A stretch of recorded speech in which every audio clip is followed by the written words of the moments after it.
Yeah, we could do with having you a bit closer to the mic than you are presently, just for the further away you get, the tinnier it gets. Is that better? I mean, Skywalker? It genuinely sounds fantastic when you're that close to the microphone, but we can't do this for an hour straight. I won't not laugh. Mine. Some amount of this is getting cut in somewhere. I'm going to have so much fun with this. Good. My Emperor impression has not met a microphone yet. Young Skywalker. Young rebel. Why? Oh, you're going to regret this. No. I mean, you might when you hear it back, but I won't. Okay. You think I haven't listened back to my Emperor impression? Touché. I should know better than to question that. Okay. Shall we do it? Shall we begin?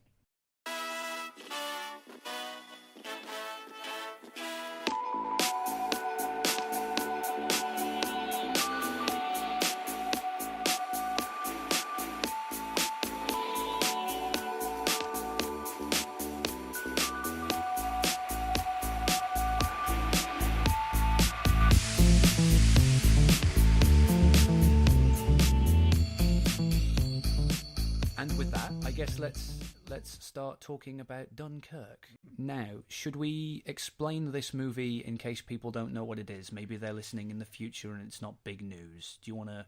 Yeah, because this isn't hopelessly out of days already. So it's still in cinemas now. It's fine.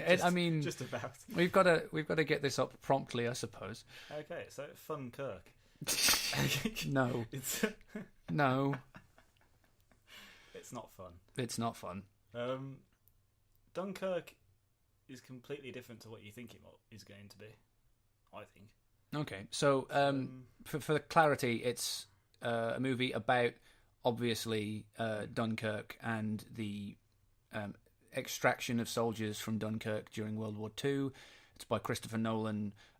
It's been getting pretty good reviews overall, which is the main reason I went to see it is because it's a Christopher Nolan film. He's one of my favourite directors. Sure. So we're talking about Dunkirk, Christopher Nolan war movie. You're different from what you think you were going to say. Yeah. Well, from what I've heard as from other people as well, a lot of people were probably expecting something like Saving Private Ryan or your typical war film. This isn't it. This is very visceral, and it's not character driven at all.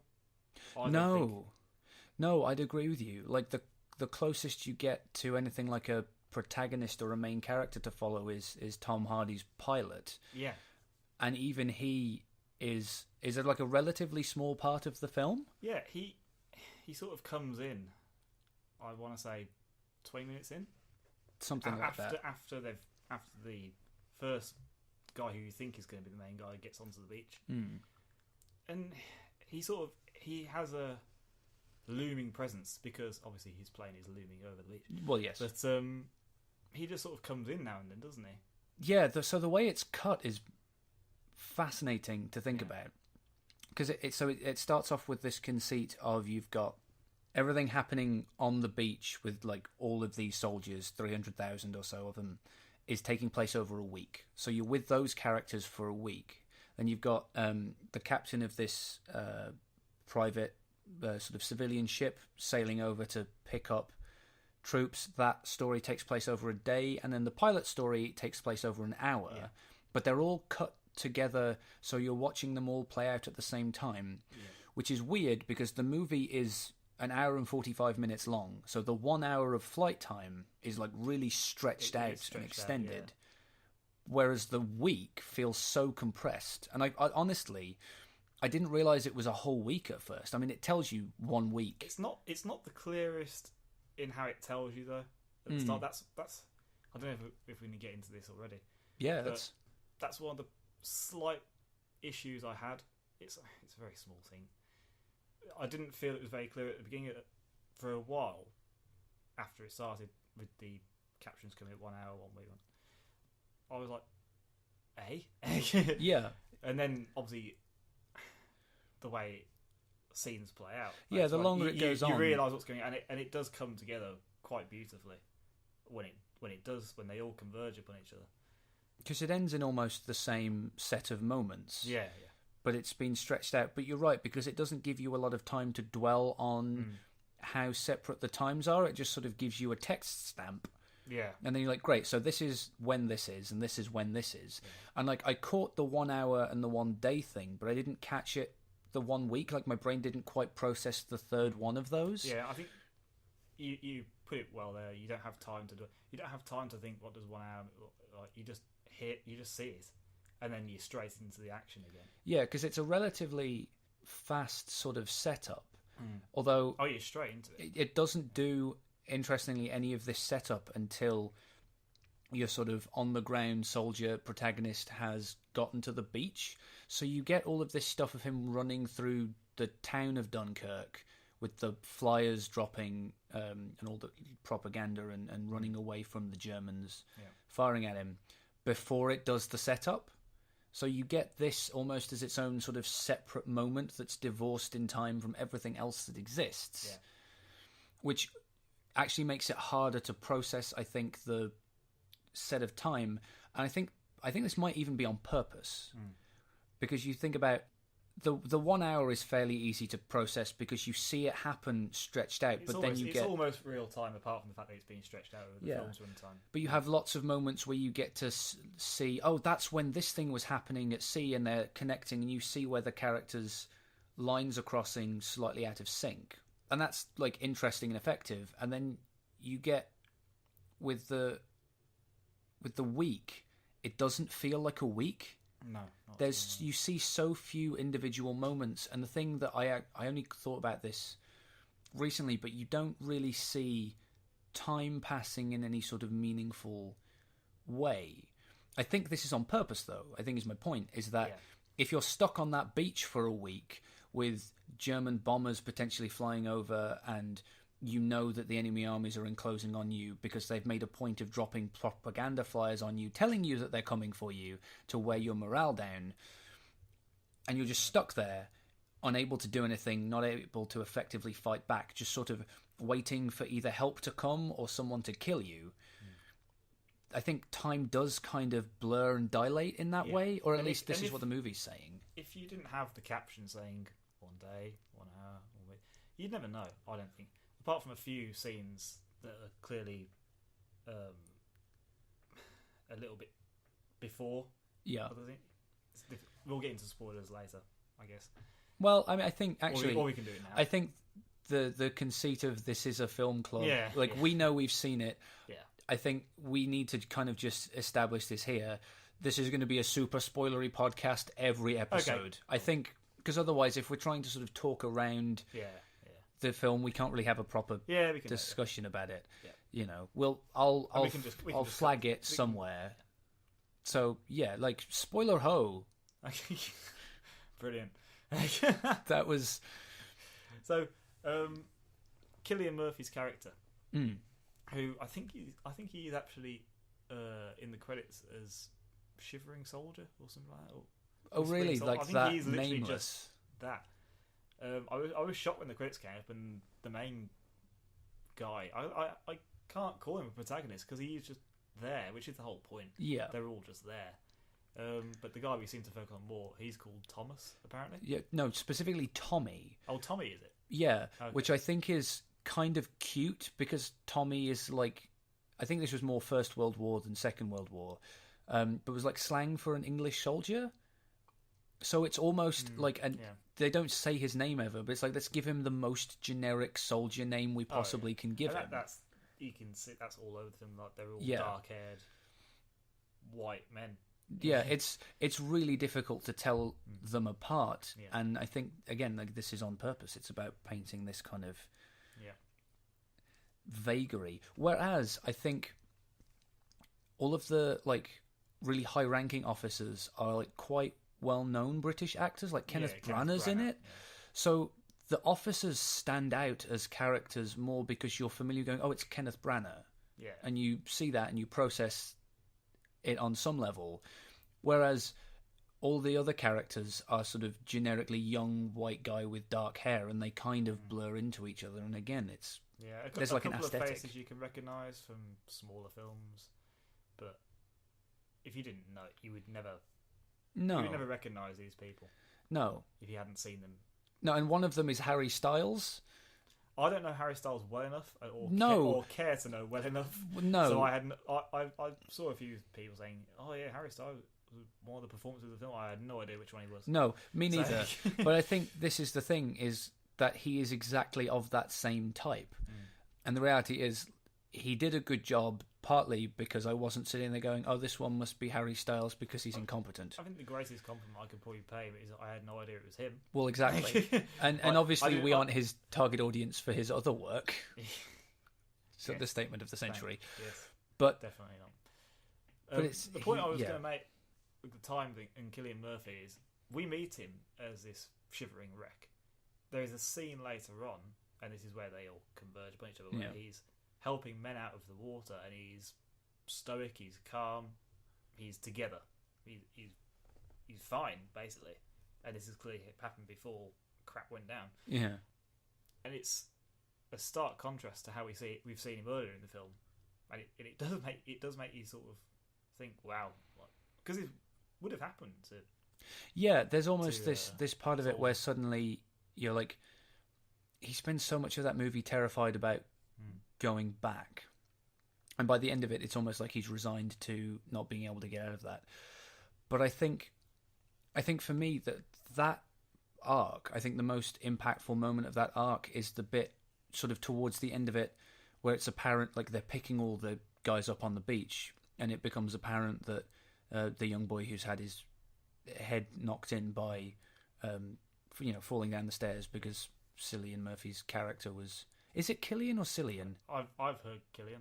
Okay, let's go with... It's an Irish pronunciation. Okay, let's go with that, because I don't know, and I'm just going to acknowledge... I could be completely wrong for all I know. I'm just going to acknowledge that I'm not sure, and then pick one, and then if someone listens to this and wants to correct me, then please, then I'll know. But I can't like pretend for the whole podcast like I really know when I don't. No, you get this moment where his character knocks this kid down and like gets injured, and you get the moment later on where it becomes apparent that the kid's died from this injury. Yeah, shocked me actually. I didn't really think they were going to do that, to be honest. No, but it's interesting because that is the most noticeable casualty in the whole film. Is a civilian. It's the only one. I'm trying to think. It's probably the one that's made the most of. Like, yeah, definitely. It's a moment in the film, whereas a lot of the other, like, there's explosions on the ground from the bombers, and there's men exploding. You don't really. It doesn't draw attention to it. It almost like looks away. Like it wants you to think about the people who are still alive. Yeah.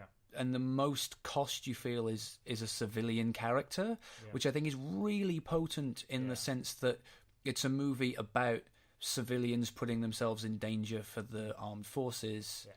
And I think that's potent because it spends the whole movie presenting the British armed forces in that engagement as mostly scared children. Yeah. Like, there aren't old men in that regiment. You don't see them unless you count, like, the command. Even sort of the lower levels of command are all really young kids, essentially. Which is exactly how it was. Well, exactly, and it's a... They were our boys, weren't they? Well, exactly, boys being the operative word.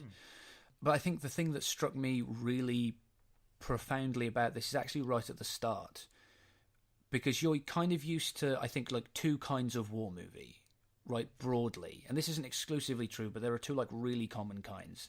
There's the, like, hero war movie, which is often like a World War I or II movie about, the British fighting back the evil Germans or whatever, and it's all the Americans coming in and saving the day. Well, exactly, right? It's bravado, and you're meant to sort of consider the characters as heroic. Yeah. Even if it's presenting you war being miserable, it's meant to be heroic. You get the other kind of war movie, which is the war is fucking hell movie. Yeah. I guess this is now a sweary podcast. You get the war is hell movie, which is very common for movies about Vietnam, but you also get some of that with the world wars. Sort of later on, it's started to be less hero worship and more war is hell, the kinds of movies that the West was making and is making. This kind of doesn't feel like either, and the moment that struck me about that is you start watching and you get these two characters meet on the beach, and they see, and these two characters you're going to follow through a lot of the film, sort of in the mole, I think they call it, that sort of beat part of the landing. And they see, and they're loading up injured people onto a boat, and they see someone who I think had been discarded as dead and is actually alive and injured, and they both like grab his stretcher and run to the ship. And they're desperately trying to get to the ship before the ship takes off. And me, as audience watching it, my first thought about this was, oh, they're trying to save the guy. Yeah. And then you get to the ship and you realise, oh, they're trying to save themselves. They're trying to save themselves. They're trying to get themselves on the fucking boat. Yeah. Like it almost, like this opening statement about how, like, yeah, these are just scared young people desperately trying to get out alive. Yeah. And it's not even like war being hell, because it's not really, there's not war happening. It's waiting mostly. This is a extraction. Exactly. This isn't the war. No. This is some soldiers who've been in the war trying to get home. In fact, this isn't even part of it, really. It's so much not about the war that you don't see a single German until right at the end. Yeah. You hear, and even then, it's dark. They are the faceless enemy, really. Yeah. Completely, obviously. What's the word? Intentional. There you go. Yeah. Oh, absolutely. Because it doesn't want to be a film about fighting the Germans, and it doesn't want to be a film about World War II, even. It wants to be a film about human beings in a terrible situation. Yeah. Where it's sort of the idea of the Germans and the bombs and the guns and this sort of looming sword of Damocles over this whole beach is the threat, rather than that unit of Germans over there who we have to fight and win. Because when you remove the human presence of soldiers, it makes them more of this like existential threat, I think. Yeah. This is what it does. It makes them unbeatable. Because in a movie where you can see the Germans, there's always this thought about, like, well, couldn't you tell a story hypothetically where they just take up arms and gloriously beat the Germans back? But you can't even entertain that idea as audience because you never see the Germans. There's no enemy for you to beat. There's just the threat of death coming. Yeah. The promise of death coming. And you get that in the very first scene when he's running away through the streets. There's men around him getting shot down. And you don't even... You just hear the gunshots. You don't. It's all the camera is facing behind him and following him as he's running through the streets, and it's like he's being chased almost by the gunshots. And obviously he is being chased, but you don't see that. It's just following him through, and it's just the threat from behind, which we're never going to see, and you never do see it through the film. Like the closest you get to seeing the Germans is right at the end when they capture Tom Hardy or the planes. That's all you get, really. Yeah, and even then, like, seeing German planes is a far cry from seeing a German soldier, because a plane is sort of a machine, it's abstracted. Yeah. Fun fact, I learned this. Michael Caine is in fact in this movie. He's the guy on the radio to Tom Hardy, isn't he? Yeah, I love that. It's like, oh, it's a Christopher Nolan movie and Michael Caine's not in it. What's happened? Oh, it turns out he's in it. He's just there all along. Michael Caine was there all along. Yeah. Which seems fitting, especially for such a very, very British focused movie, to not have him in there somewhere. Yeah. But I also think he is such a specific presence that he would draw too much attention. Yeah. I think it also works that of his age, that's probably where he would be. Yeah, quite possibly. Because they're clearly making it all very age appropriate. Yeah. Like the boys on the ground, slightly older men in the air. The elderly general would be. Oh yeah, he's not going to be on that beach. So it kind of works that that's him anyway. No, it's nice, and it's a cute little Easter egg for people who, I guess, follow Christopher Nolan and his films in general. Yeah. It strikes me as like, oh yeah, that's appropriate. It's nice that it's sort of there. I'd kind of like to talk about Tom Hardy's performance a bit, actually, because he's wearing a mask almost the whole movie and is still really compelling. Yeah. Like, he might be a genius. This is an actor who, every time I see him in a film, he seems to have a different accent. Right? I've seen him in, well, obviously the usual ones. He's Bane. I've seen him in Locke, where he's got this brilliant Welsh accent. And now this. If he wasn't such a recognisable guy, you'd never know it was the same person because he just has a different voice every time I see him. It's pretty ridiculous, to be honest. It is kind of ridiculous, the things he can do with his voice, but also the things he can do with his eyes, because most of his presence in this film is you can see his eyes. Well, this is similar to Bane, isn't it? Where he's got actually, this is the thing. Like, part of his face. I almost wonder if having, and of course, Bane was another Christopher Nolan character. Yeah. Like how much having done Bane with Chris Nolan was like, as the director, you go, well, I worked with this actor and he did an incredible job with a mask on his face for an entire movie. Now I have another character who's going to have his face covered up for the entire movie. Maybe I should just get Tom Hardy. Well, exactly. Like, there's a reason Christopher Nolan keeps coming back to the same performers time and again, and it's because he knows what he can get out of them and what they can achieve, and so he can know how to use them, I think. And it also means, like, I think if I was in that frame, I would want people who I know are going to do the job for me, and I'm not absolutely. I'm not going to have to spend all my time working with them to get the best out of them. If I know it clicks, it's working, you wouldn't do anything differently. You just if they fit the role. Yeah, absolutely. If you know what you're going to get and you know that that's going to work for what you need. Because I imagine finding an actor who can give a compelling performance from behind a like 75% covered face is not an easy thing to find. But equally, he's clearly not unwilling to take risks on his casting, because he cast Harry Styles as a prominent character in his movie. Like, obviously, he'll have seen him in an audition or some such and gone, oh, yes, you can do this. But being willing to, like, take a risk on someone who isn't established in that world I think way. Because it's Chris Nolan. When I heard Harry Styles was in it, I didn't immediately scoff and be like, what? Yeah. I was like, well, it's a Chris Nolan film, so he must be all right. Yeah, you trust that Christopher Nolan knows what he's doing. He's earned this reputation now for being the amazing filmmaker he is. That you would be like, he's got a One Direction guy. He's probably going to make this work.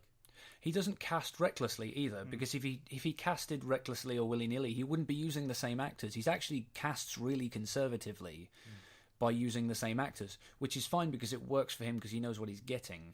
But the fact that he's reaching out to someone like that makes you go, okay, well, Christopher Nolan is picking Harry Styles for this role, so he's probably going to do a good job for this character, because Christopher Nolan doesn't strike me as a director who's going to take big risks on actors constantly. Like, he's going to have done his research and made sure that, you know, the process is rigorous enough that he's going to get someone who can do the job. Well, it's obviously not just him as well. He's got his casting team. Well, yes. So this is true. So somehow the decision was made that why don't we give Harry Styles a try? How it came about, I have no idea. But fair play. He gave a good performance. So no, he did, absolutely, and that's impressive because it's a coin toss when you've seen people who are like from some other creative industry want to come in and do like Hollywood acting. It's always like, well, are you going to be any good? Because either they're going to be really good secretly, or they're going to be garbage. Like, and this is, I think, partly because if you recognize someone from somewhere else and they're not that great, you're also noticing that they're this other person, and so it makes it sort of worse because you can't just see them as like a generic face. Yeah, it is a risk, and it has gone both ways. But this isn't the first time we've seen a musical artist come in and perform. Look at Justin Timberlake. He was in Social Network and was great in that. So this isn't a new thing. Turns out he also has pretty good comedy chops, as we learned, courtesy of The Lonely Island. Yes. Right, but it's like there are people out there who can do multiple things. The one that surprised me most was Dave Bautista, coming into Guardians of the Galaxy, who gives a really, in both of those movies, like a really nuanced and interesting sort of performance to a character who is basically, like, on paper, a simple meathead. Yeah. And you see him and you're like, well, they cast him because he's built like that character, which he he is because he was a pro wrestler for however many years. But you don't expect him to necessarily give like a good performance, and then he gives a really good performance and clearly has these like other set of skills, and it's talented casting directors know how to find the people with the potential and put them in front of directors, and talented directors know how to draw what the potential out of someone who maybe doesn't have a lot of industry experience. And we're seeing that again here. I saw in Alien Covenant a few months ago, Danny McBride is a comedic guy, and he gives probably the standout performance in that film as a fun character, but in a very obviously serious situation. Well, yeah, and he's the standout performance, and you just wouldn't expect that from him. Like, he was probably expected to be the worst part of that film, and it turns out he's one of the best bits. So, in what is really a pretty poor film.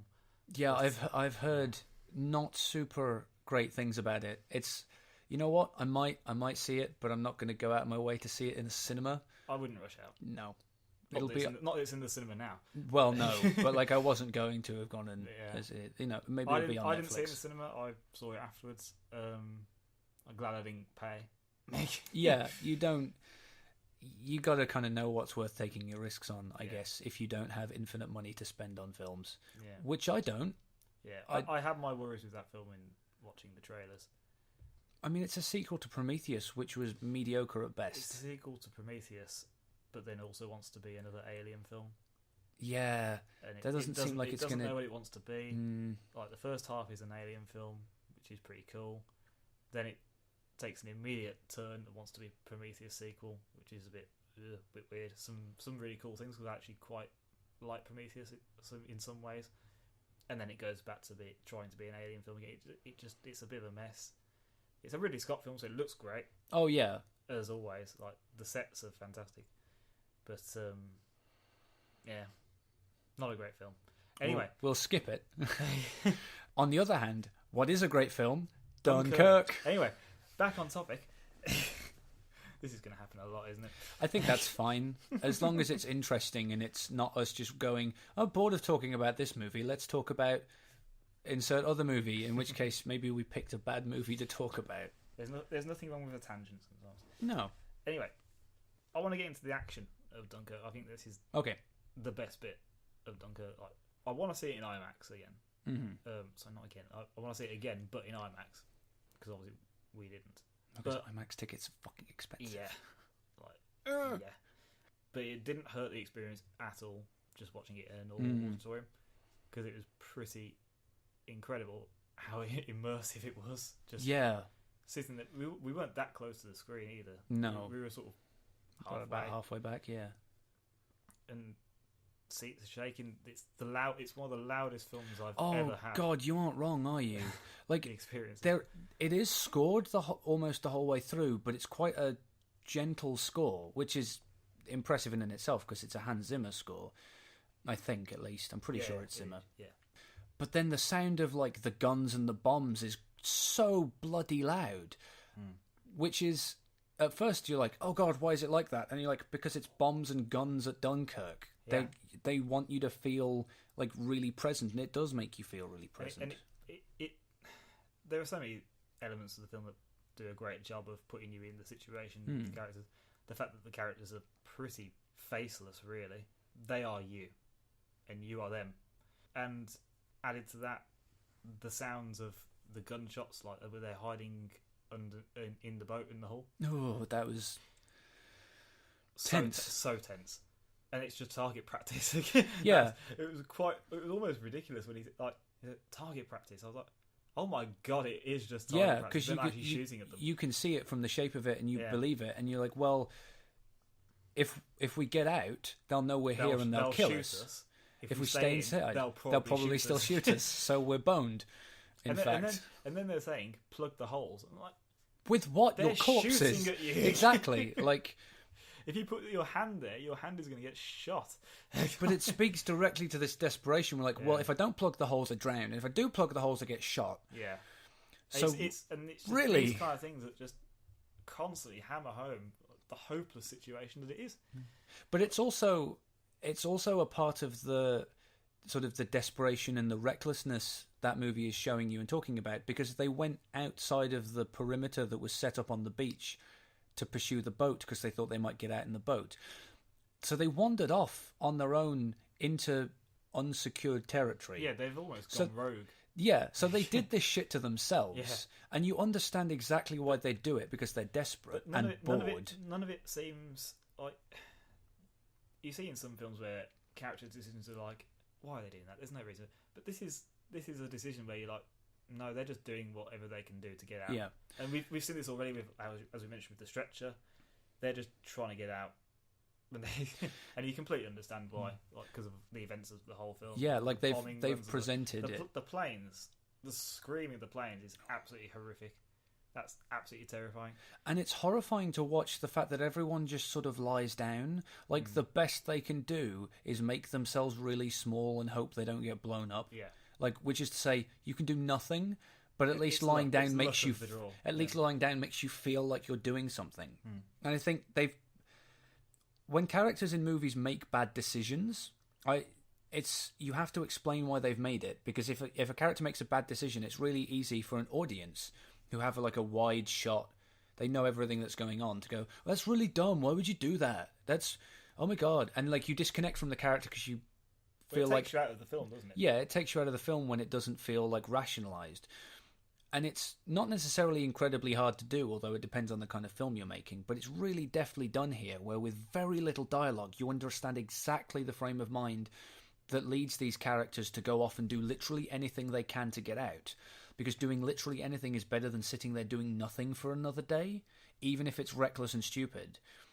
And you're with them, you're like, yeah, go get on the boat, man, you might get out. Yeah. You're with them in the stupid decision. Watching the film, there was no point where I thought, why are they doing that? Just going back at... No, you are thinking, fine. Yeah.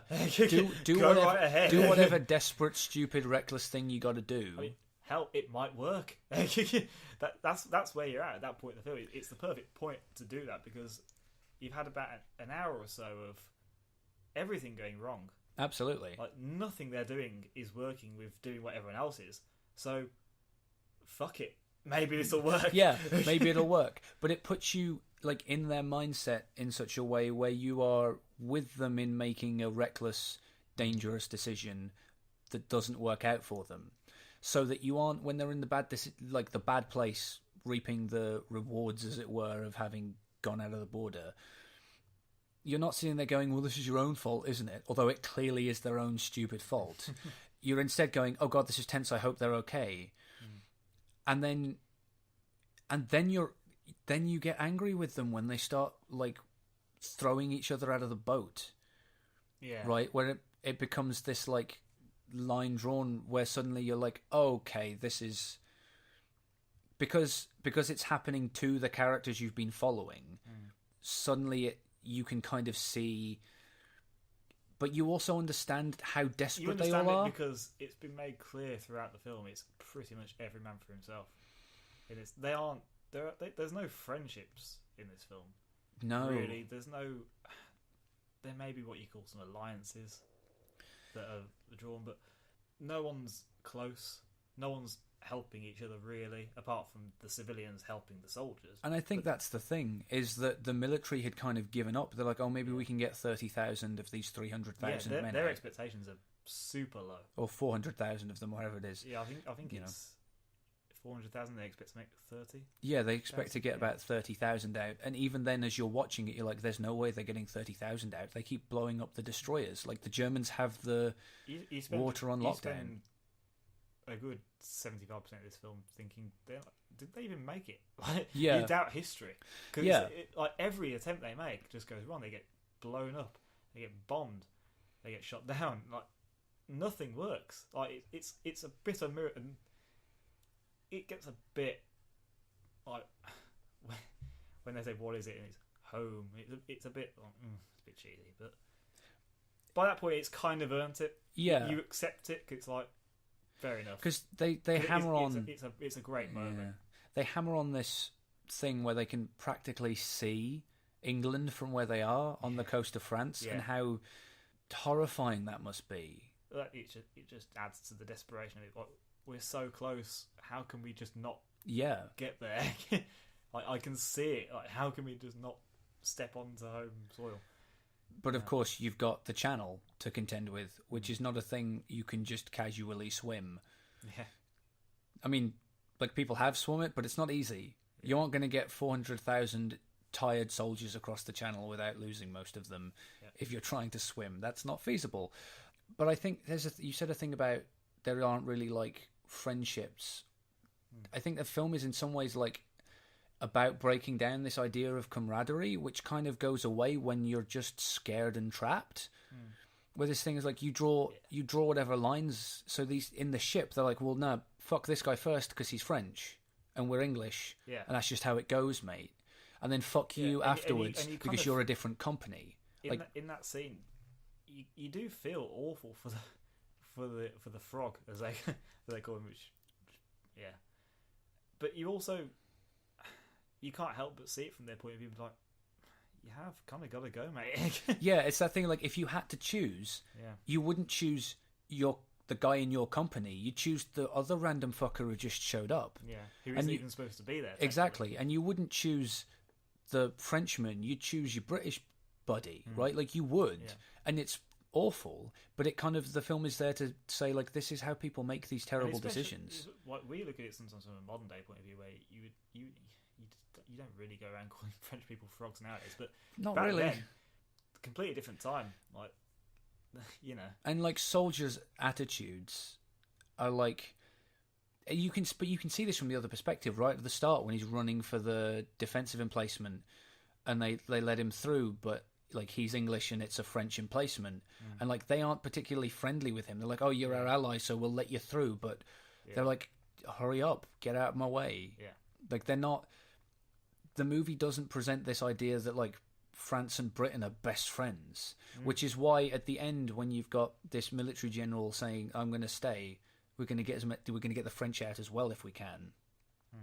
Like that's a big moment because they've spent so much time harping on about how the British and the French aren't really cooperating. Yeah, it's a bit of a turn from where the rest of the film before then has been. Because, like you say, it's been we're allies, but we're not friends. Kind of thing. Well, exactly. And that stems through even the British towards each other. Like our main guy Tommy is with someone who's like they dunked themselves in the sea to make it look like they've just climbed out. So they can but like they're clearly working together a little bit there. But that's kind of the closest you get. And so this attitude of there's no friends here. Stems throughout the whole thing, whether you're British, French, whatever. So because everyone's just so desperate to survive. Yeah. You know, it's kind of awful, but it's supposed to be because it was kind of awful because it was war. But it isn't as simple as a war is miserable and people are shitty movie, because it has elements of this like. In that high-pressure situation, people are going to do awful things and selfish things.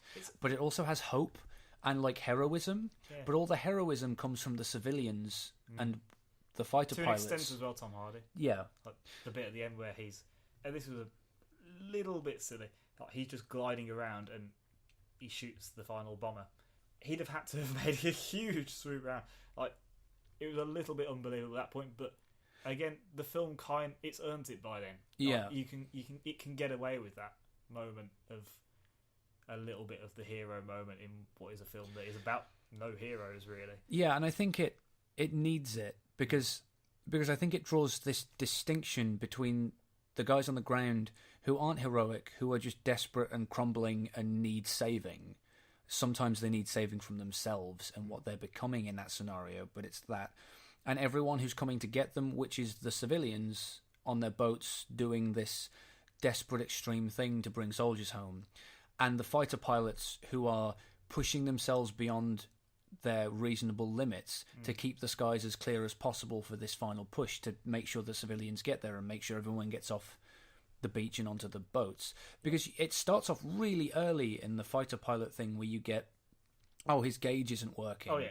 You can tell from the first... As soon as they mentioned the fuel, really, you know then... Well, one of them's running out. One of them's deciding he's not going back. Yeah. Of course, it's Tom Hardy. I'm a little confused as I guess he didn't have the fuel to just park it in the sea or nearer home, so he just parks it on Dunkirk. So I was a little sort of confused at the time, like, why is he just gliding onto the beach to be captured? But I suppose if he just glided into the sea, he'd have gone back anyway. So Yeah, well, I think the principle is if you drop the plane into the ocean, you probably drown. yeah. By the time, Oh yeah. right? Well, if you land it on the beach, you get taken prisoner of war, and maybe you survive the war. Yeah. I guess. I don't know. I guess those are the only two options. Yeah. But it's one of those things where it doesn't want to dwell too much on that question because that's sort of ancillary to what's actually happening. It's almost more about the fact that he's landed the plane. Yeah. And even than it is even that then, he's survived. Even then, it's tense because he's desperately pumping. Desperately trying to get the landing gear out Yeah. before he crashes, and it's really, you feel like every crank of that lever. Yeah. And you're almost doing it along with him, like, come on, Yeah, come on, get him down, out. get the fuck down there, Tom Hardy. And this is the end of the film. Like, the boys have made it; they're on the train. Yeah, Like, but you've still got and this thing there's to still- care about. and you haven't forgotten about him, but it almost appears like, oh, by the way, this is what's happening to Tom Hardy right now. Yeah. Oh, by the way, he doesn't get to come home. He's struggling to get his landing gear out after he saved the day. He may crash. But I think this is actually what the point of it is that he doesn't get to come home, but he's the reason so many of these people. Despite pretty much saving everyone. Yeah, like he keeps the skies clear so everyone else can get home, but he doesn't get to come home himself. I think, like, thematically, that's the bit that's really resonant. Even if you're like, well, would you have landed it on the beach? Would you have put it in the sea? I don't know. But I'm also not a fighter pilot, so I don't know what protocol is. But and he does it, like, he has the presence of mind to land it perfectly and then burn the plane so the Germans can't strip it for parts or figure out how Spitfires work. Yeah, and of course it's a beautiful image as well. Well, the whole thing is incredibly beautifully shot.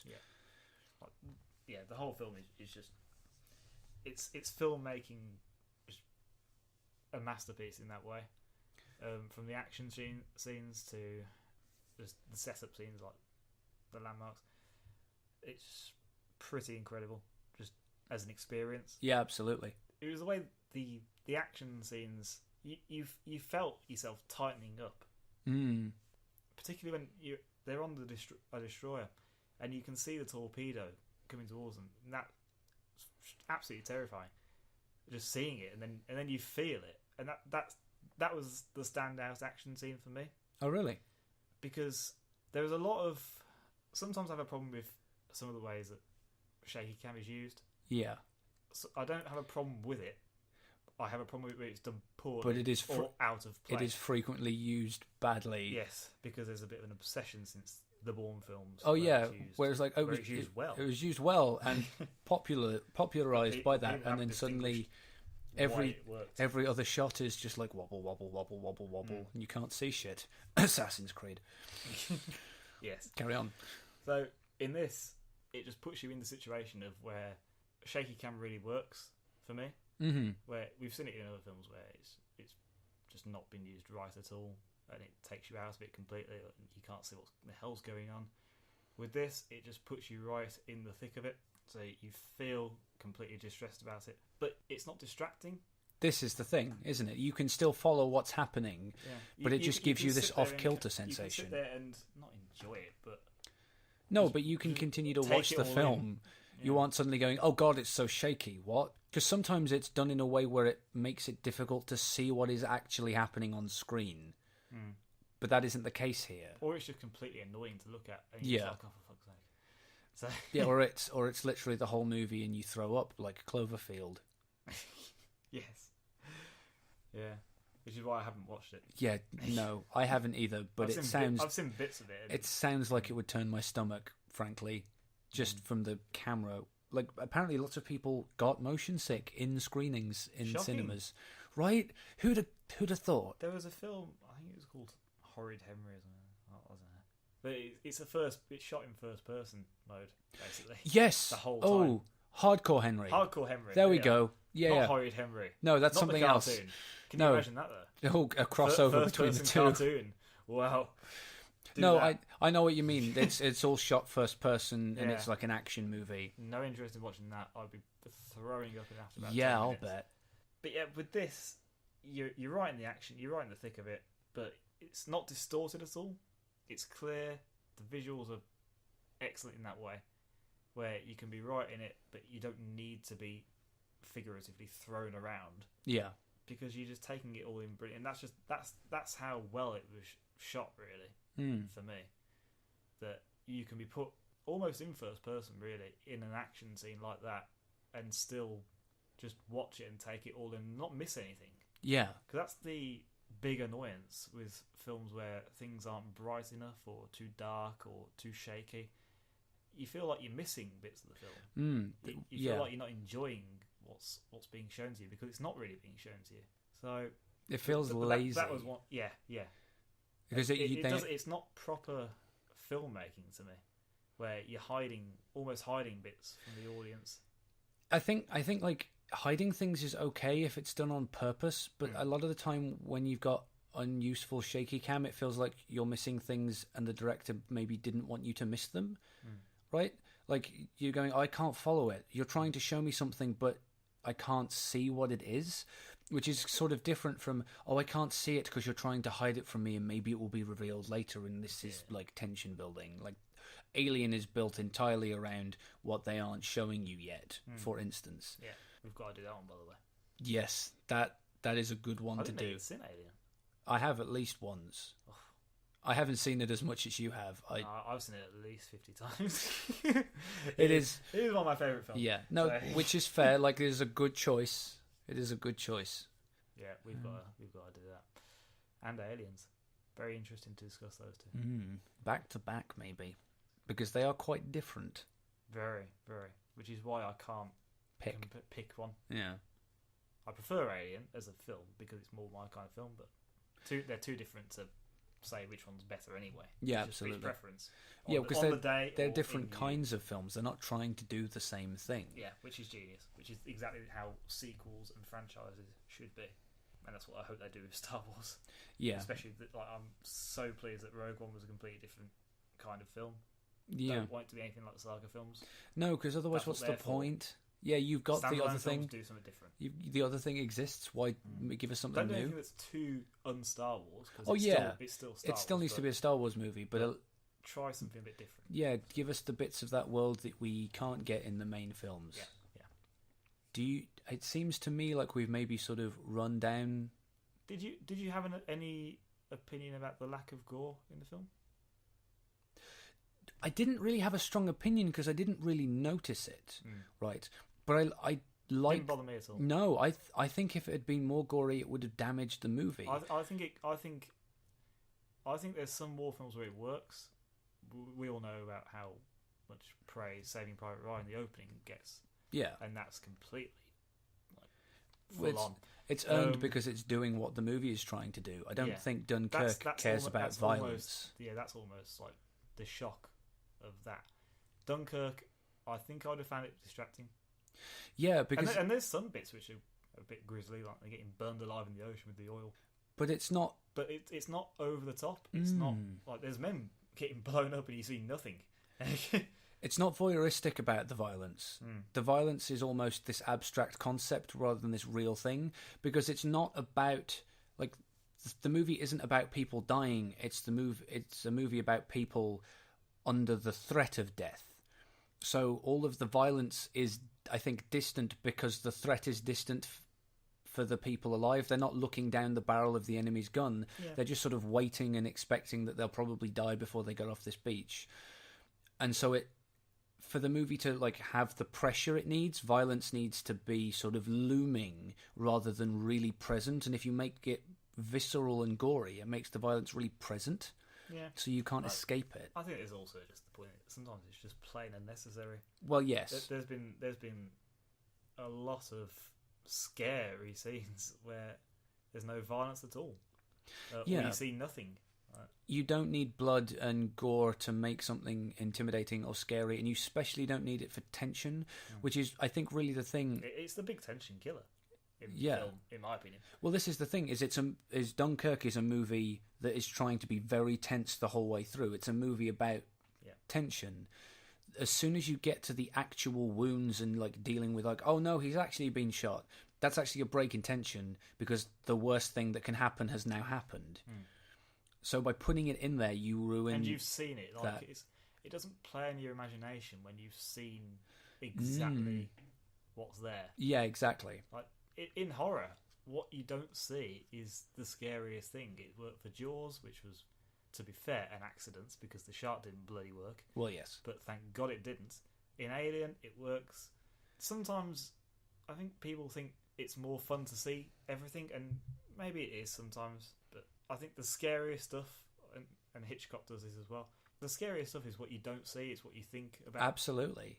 And you know what, for me, was the most like nerve-wracking part of it, I think, was the bit where the destroyer's going down and you've had this shot where they're on the boat and they've walked through the whole destroyer and you've seen exactly how many people are on this boat, and then it gets blown up and all the lights go out and they're drowning and like 2 of them get out. Yeah. Right? And you see them all struggling in this dark, tense, like cramped atmosphere. 5 minutes before it gets torpedoed, they're celebrating with jam and toast, thinking, we're going home, the nurses are here, which is another point where it's where it's like, oh, there are medical civilians on this ship. On this ship. Like, it's not even just soldiers. But they've spent all this time like dragging you through the ship, going like, look at these people and look at these people and look at who's here. Yeah. So you know exactly how full that boat is when it goes down, and you know exactly how many people didn't get off, and you see exactly why they're going, no more destroyers now. I just hit the cable. Sorry.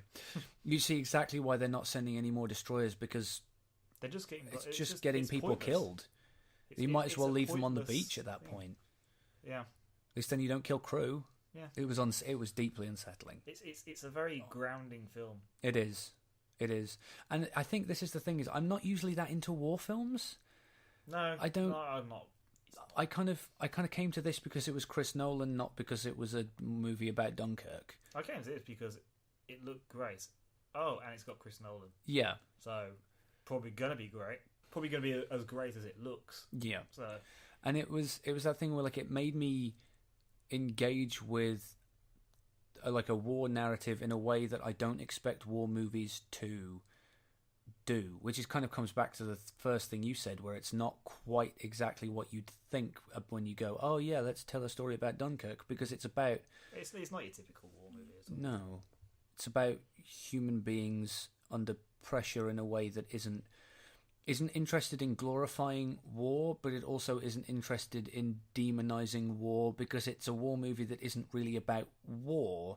It's about a human experience, right? It's about what people do under pressure. Whereas it's not about the war at all. And the experience as a cinema goer is the most important thing with this film. You're not going to get the same out of it watching it at home in front of your telly. The best way of experiencing this film is in the cinema, with the sound surrounding you. It is one of those things where because it was shot in 65mm for IMAX, even when it's not on IMAX, it has this sense of scope that's massive. It has this sort of massive presence. I'm not saying it won't work. No, it'll be brilliant on Blu-ray. The best experience you can have of the film is the way it's meant to be seen. Yeah, I think it's always fun going and seeing something in the cinema, but I don't actually think there are that many movies that really utilise the vastness of a cinema experience compared to a home screen. Like, the number of films versus the number of films that you have to see in the cinema versus the number of films you can afford to see at home and not bother. Yeah. Vastly outweighed. And of course, that isn't the only way that something can have quality, but I think they knew what they were trying to do. They were trying to make something big scope. I think it takes on a different quality when they are specifically being made to be viewed in cinemas. Yeah, absolutely. Well, in that aspect ratio, right, and all of that construct, because it's not there for you to like sit back, eat popcorn, and like have fun for an hour and 45 minutes. It's there to like immerse you in a scenario, and it's using the scale to create shots that are beautiful and help with that. Obviously, it's going to work on a screen in your living room. Watch it on Blu-ray, and I'd be interested to watch it on my TV. And this is definitely a going to get. Like, have to see this film again. But yeah, the experience of having your seat rattling, your ears being bombarded. You are by not going to get the effect of the volume of those things at home in the same way, because you aren't going to have a cinema quality sound system in your living room. Most people won't. I'm sure someone does, but I don't have that. You aren't going to have that. You can get a nice surround sound setup, and it's still not going to be like the same thing. You're going to get, there's visceral parts of it that it really, really benefits from that set of technology that you can have there. And that's when, for me, films transcend just being merely really good. Or this is where they become great film experiences, where you can go to the cinema and have a completely different way of viewing it from just sitting in your lounge. Yeah. And that's how films transcend. Yeah. I'd like to sort of talk about the script a little bit. Okay. Because it's really short. The fact that it's a Christopher Nolan movie that's under 2 hours is impressive by itself. I was surprised it was that short a runtime going in. Yeah, but then you see the movie and you're like, no, it's exactly the correct length. Yeah. But just in terms of... If it had been 2 hours, you'd have probably had enough. Yeah. You'd probably be like, okay, I've kind of done that. No, it's exquisitely well paced. Yeah. But in terms of dialogue, like, there isn't no dialogue. It's not like it's a completely silent movie. There's dialogue where it's needed, but it is minimalist. Like, our main guy, Tommy, doesn't say a word until he gets into the destroyer. No. And the other bloke's looking for a way out, as he says, and that's his first line. But like, looking for a way out, and that's it. And he barely says anything from there anyway. I think the really clever part of it, though, is it sets itself up as a movie with minimal dialogue, and it's doing all these other things to convey the story, which allows you to have that moment at the beginning where you maybe think, oh, they're trying to save the guy, and then you realise, oh, they're trying to save themselves, because they don't talk about it; they just do it, and you infer. It doesn't think its audience is stupid. No, but it's also the only way you get the scene where everyone realises the guy is French. Because it's like, oh, maybe he's German, he's a German spy, and then it becomes apparent he's French, is because up until that moment, quite late in the film, the character hasn't spoken. And you don't realise it until they say, he hasn't spoken a word. Exactly. Like, oh shit, he hasn't. Because in any other movie, you'd be like, well, this character hasn't spoken, so clearly something's up. But because none of them are nobody's saying anything. He just moulds into the background. Exactly. Like they all do. And that's... It's the point of the film, and it also works brilliantly in that particular thing, because suddenly it does hit you like, oh shit, he could be a German spy. Yeah, what if because we saw him stealing someone's boots right at the start, what if we're wrong? And then it's like, oh, he's French. Okay, well, that explains it. But you would have clocked on earlier if it was a movie heavy in dialogue. But because it's so quiet, that moment can play out the way it plays out. And I think this movie's script is doing what all the best poetry does, which is saying a lot conveying a lot while saying a little, if you see what I mean, which is really difficult to do in screenwriting. This is just, the dialogue isn't particularly stand out. It's just brilliant visual storytelling. You don't need the dialogue there. It's the fact that it's built in such a way, this film is built in such a way that the dialogue is allowed to be minimalized, because it's not about people talking, it's about what people do.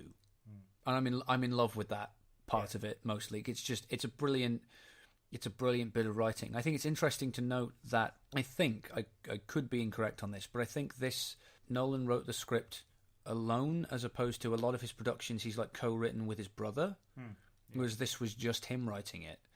I think that's interesting.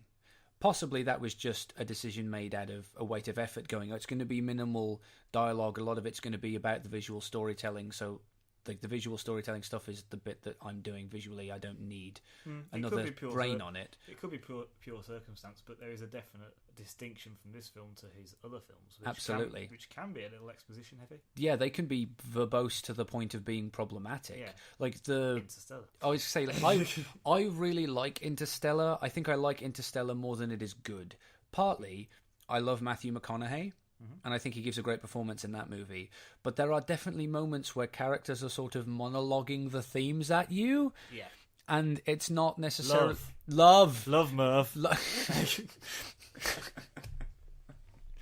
Love is science or something, I guess. Love transcends time. God damn it! Oh God. And like I do genuinely like that movie and think it's good, but the dialogue isn't always not clunky. In fact, there's a fair amount of clunky dialogue in it. And there are other reasons I like it. Like, it's beautiful and there are great performances in spite of the clunky dialogue. There's the standard Christopher Nolan touch. But that almost makes the minimalist quality of this script even more impressive, because it's coming from a creator who is so want to write more, to exposition more.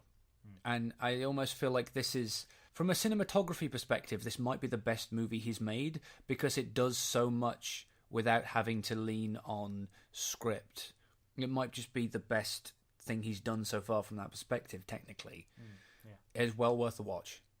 Well worth a watch. Yeah, I agree. How would you rate it? Ooh, what's our rating system? what is Should it? we invent one? I mean, out of 10 Lees or out of 10 Tims?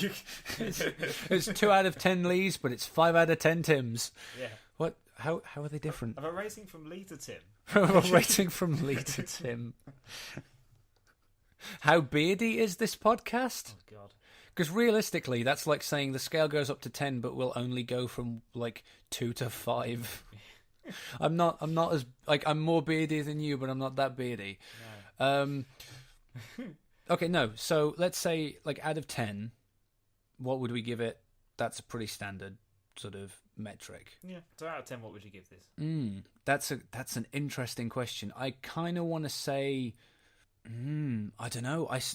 This is difficult. I kind of want to say 8, but I feel like that might be both selling it short in terms of like how good I think it is on a technical level, and like overpraising it based on how much I enjoyed it, because I love that I've seen it, but I don't know if I'm gonna rewatch it a bunch.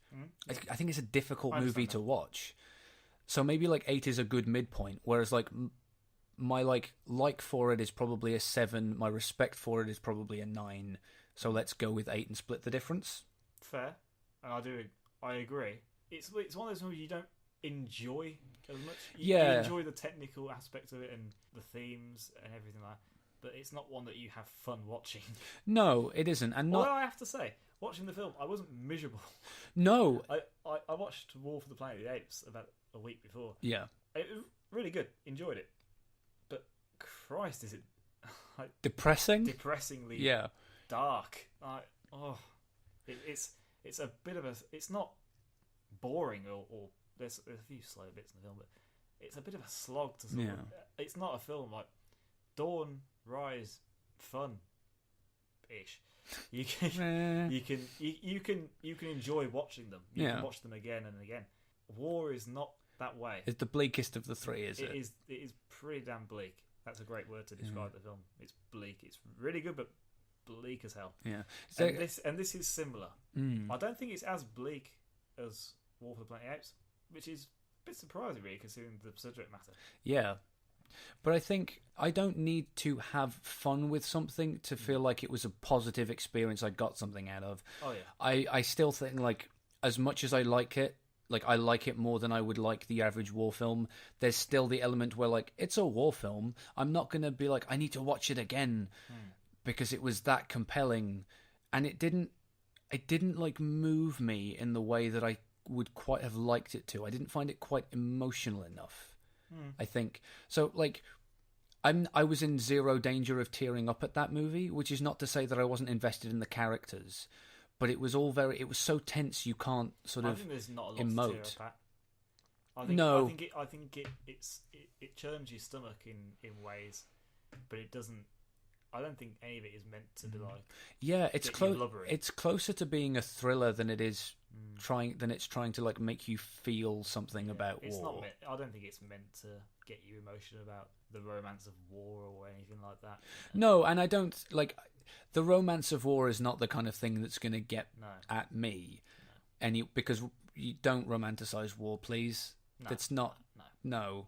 We don't want Pearl Harbor. Oh. Michael Bay, why? I saw a good description of this film. It's Pearl Harbor if you just have the bombing and nothing else. It's Pearl which isn't the without the worst bombs. description. No, you're If you don't have all the shit of Pearl Harbor and you just have the bombing scene it's for about 100 minutes. It's British Pearl Harbor, but made by someone who isn't Michael Bay. Yeah. Some restraint. Which is to say, someone with some restraint. Yes. Listen, I have had fun watching Michael Bay movies, but he isn't good in the traditional way. What movies? I liked the first Transformers movie when I saw it. Okay, that's the least bad.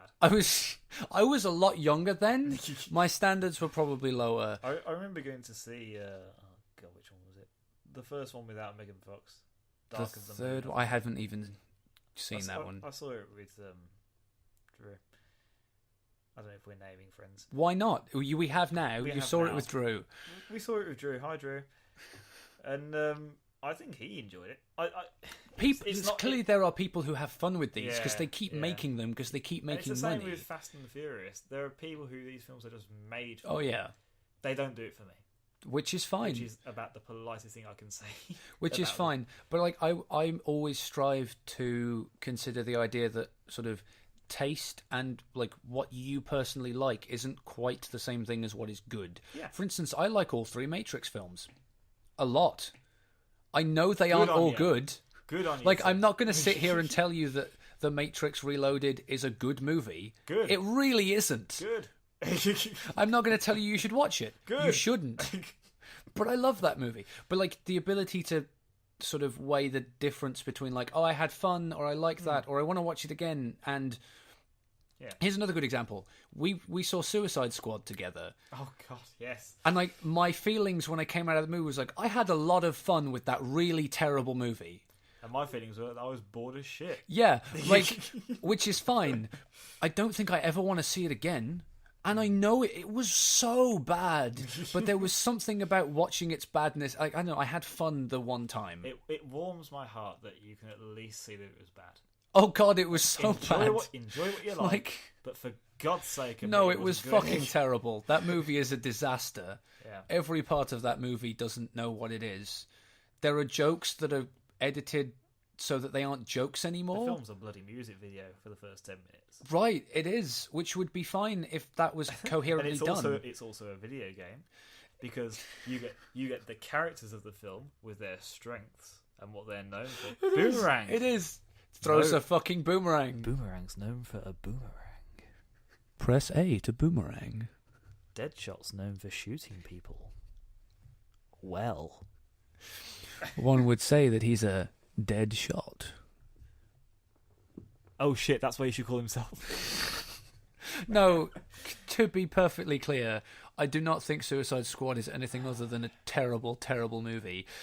But I'm able to see that it's bad and also have enjoyed watching it, and like those things can exist separately. And I think that's kind of an important You thing get to that do. with those so bad it's good films like The Room Yeah. and Sharknado. But- Even those have gone too But far. there are also things, I have less of these, where it's like, oh, I know that is objectively as objective as you can be about art, like a good film, but I didn't really like it. It's not to my taste. Yeah. Like, Um, that's okay. God knows there are plenty of those. There are enough of them, yeah. So, Dunkirk for me. yeah, Well- your rating. I'm going to give it a 9. Fair. I completely see where you're coming from. It's not the most rewatchable film in that you could just sit down on a Saturday afternoon and pop it in. But God, I love the experience. Yeah. It was one of the experiences in a cinema for me in my lifetime of just being of pure immersion and technical achievement. Something you're really glad you saw in the Yeah. cinema. Oh, God, yeah. As soon as it comes out, I'm getting it. It's one of those like there's a lot of films like I really like not going to rush out to buy it, but Yeah. But this is one where I want You want to see be able it. to really, like, have that I experience want to again. delve in. I want to watch all the behind the scenes stuff. I want to Yeah. see how this was made. And not many films Will get that. grab you in and pull you Yeah. down the need to know everything well. So yeah, I agree. It's not it's not immediately slipping into my all-time favorites or anything like that. Probably not even my all-time favorite Nolan films. Oh, interesting. We'll get to that in a bit. Yeah, but as a film, it just hits every note for me. It's utterly fantastic. Well, we've gone for a while now. I was just looking at our timer, so we can definitely call this an episode. Last thing we're going to do, sort of to wrap up each episode of the podcast, is we're going to do a little segment where we sort of discuss a top 3 something thematic based on what we've been talking about so far. Hopefully by episode 2 we'll have even come up with a name for this section. Top 3. Let's do our top 3s. There we go. The podium. No, podium. It does. We'll talk about a top 3 something. So this episode, because we've been talking about Dunkirk, and neither of us have watched that many war movies, we're gonna do top 3 Nolan films. I think. Yeah, cool. That works. Do you want to go first, or should I go first? You carry on. Great. It's so glad that I thought extensively about this before the podcast. It's lies. I did no such thing. We literally just came up with this. Right before we started recording, we had this conversation.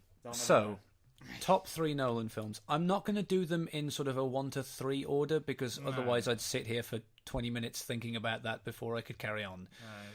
But I'm just gonna pick sort of 3, and I'll say a little bit about why I love them. So, The Dark Knight, I don't think anyone will be surprised that ranks on this list. I'm not surprised. No, I'm wearing a Batman t-shirt right now. Indeed you are. I hadn't noticed. Surprise! It was all in preparation of this moment. God. You never wear that shirt, Tim. No, it's been a while since I wore this shirt, I will be I was honest. being completely sarcastic. It actually has, though. Like, I used to wear it I'm sure it has, but I see you a lot in it. Yeah, it's true. I used to wear it all the time, and then recently it's fallen out of favour for other shirts, and this makes for great radio, me talking about my clothes. So, moving back... It looks great the way it's peeled, though. It looks messy. It's cool. The worn sort of scratch design. The worn look suits the bat symbol. Yes, I think so too. And I think Christopher Nolan would agree, because he gives us, in The Dark Knight, a really ragged, beaten down Batman. See how I brought that back around? Nice segue, Tim. Nice segue. You know what's the worst kind of segue? The kind of segue we acknowledge how good the segue was. Still great. Carry on. No, it's definitely Dark Knight is in there. I mean, all the obvious reasons, Michael Caine being brilliant as Alfred, like the perfect Alfred casting. You've got the obvious one of Heath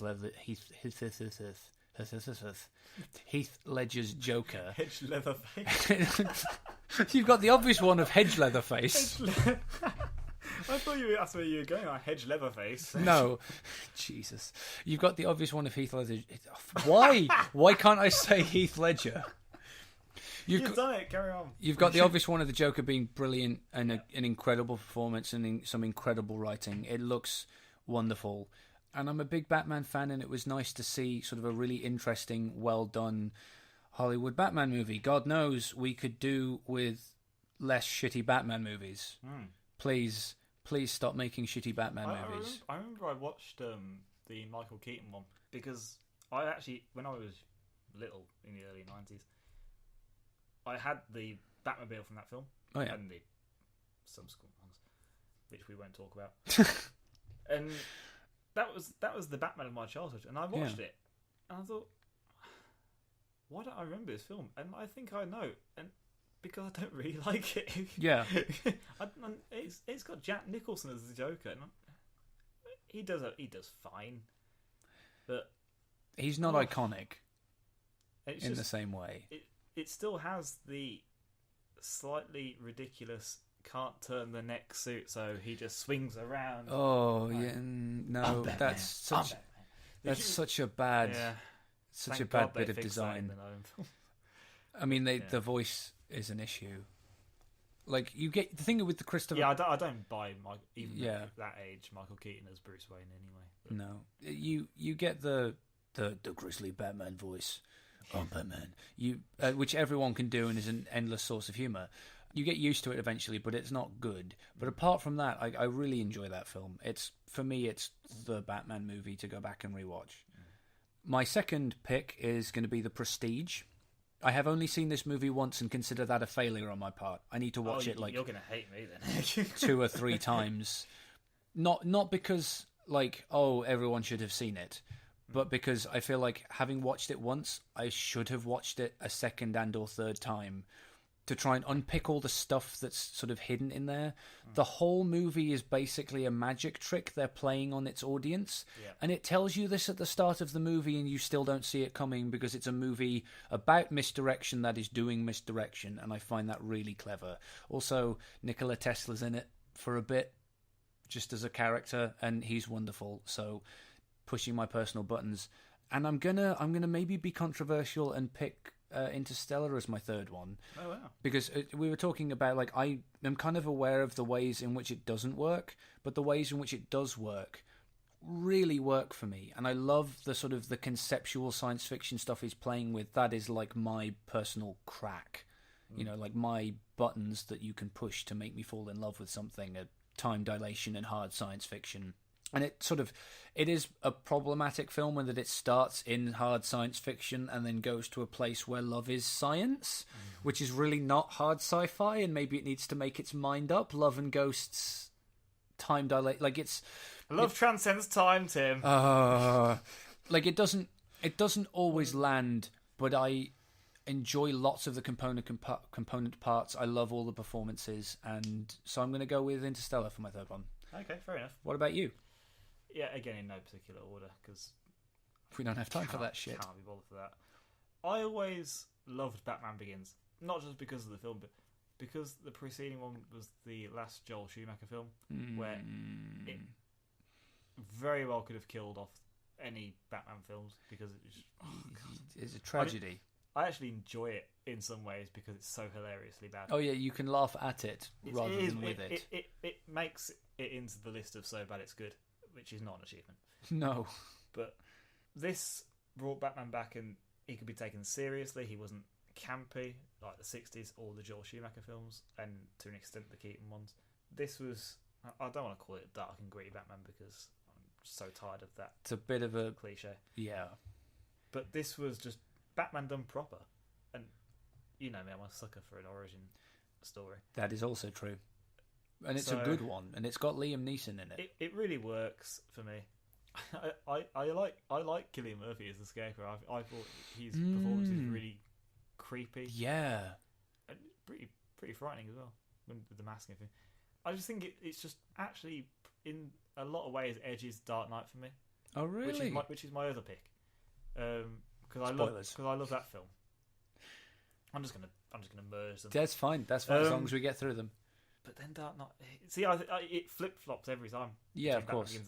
I love them both so much. I've watched them so many times. It's just, again, a big Batman fan like you. It shows what superhero films can be when they're just done well. Yeah. By a great director and just a great cast. Christian Bale's fantastic as Batman. Still think he's the best. I thought Ben Affleck did a really good job as Bruce Wayne and Batman in Batman vs Superman.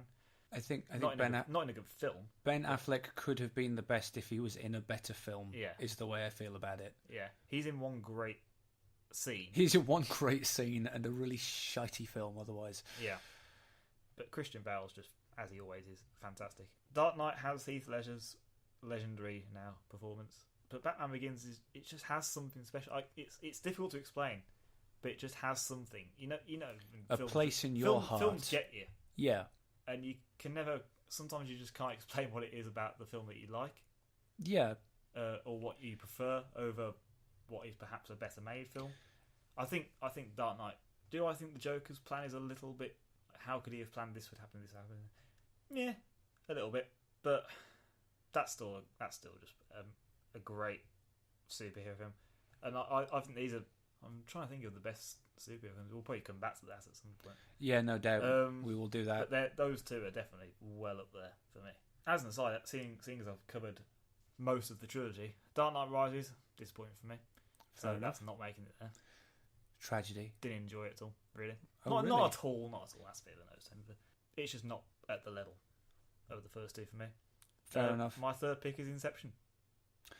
And it's a tragedy that I've only seen it once. Oh. Because I absolutely loved that film when I went to see it. I thought it was top notch. See, like, I feel bad that Inception didn't make my top three. I was surprised. I was surprised the other Interstellar got in. Yeah, I may be fucked up, but we can't go back in time now. No, you've made your bed. We should. People will side with me now. They will. They'll think that you know better. Even though they'll probably disagree with me that I've picked Batman Begins. Well, that's fine. Nobody's perfect. We should do an episode on Inception. Yes, because then I can watch it again. Yeah. Yeah. Again, what these things have in common, it's just great casting. You're going what these have in common is most of the same cast, but no, I'm being facetious. Inception doesn't. It's got Cillian Murphy in it. Oh yeah. And Michael Caine. Oh yeah, but he's in all of them. That's a given. Tom Hardy. Yeah, Tom Hardy's not in the Batman films. Bane. Yeah, that's the one I didn't pick. No, I'm just teasing you. You're just being a gift. Yes. Inception is just the script is just perfect in my opinion. The directing is a given. No, there's no point waxing lyrical over that. You know what you're gonna get. We've spent an episode doing exactly that. Yeah, and yeah, there's not an awful when films are that good. There's not an awful lot you can really pick apart sometimes. And Inception is one of them. It's there's probably more to say when I haven't seen it in ages. I bet if you rewatched it, you'd have a lot to say. It's one of those films, and Dunkirk's going to be another. You don't have to watch it a lot to know how much you really love watching it. And other films like that, Jurassic Park is another one. Those films, you don't have to watch them lots, but you know when a film is great. And Inception's one of those films for me. So yeah, that's my 3. Good 3. Well chosen. Thank you, darling. So that brings us to the end of our inaugural episode of this here podcast. Our theme song is produced by Broke for Free. You can find it at the link in the show notes wherever you found this episode. We do not yet know exactly how frequently these will be coming out, so every day. Oh God, no. I will literally never do anything else. Just sleep and podcast. Maybe not even sleep. It depends what the editing process is like for this. No. So it may be that there's another episode up already for you to consume. It may be that it'll be a week, couple of weeks. We'll find out. Wherever you found this, we'll have the information about the schedule if you want to hear more. Wherever you found we are. Well, yes, we are hoping to record several of them ahead of time. We are going to be everywhere. We're under your bed. We're behind the door. Okay, we're waiting for you. Creepy now. Yes, that was the goal. So thank you for joining us on this episode. Hopefully you will be with us next episode as well. Peace out. With the rest? What? All of that's making it in.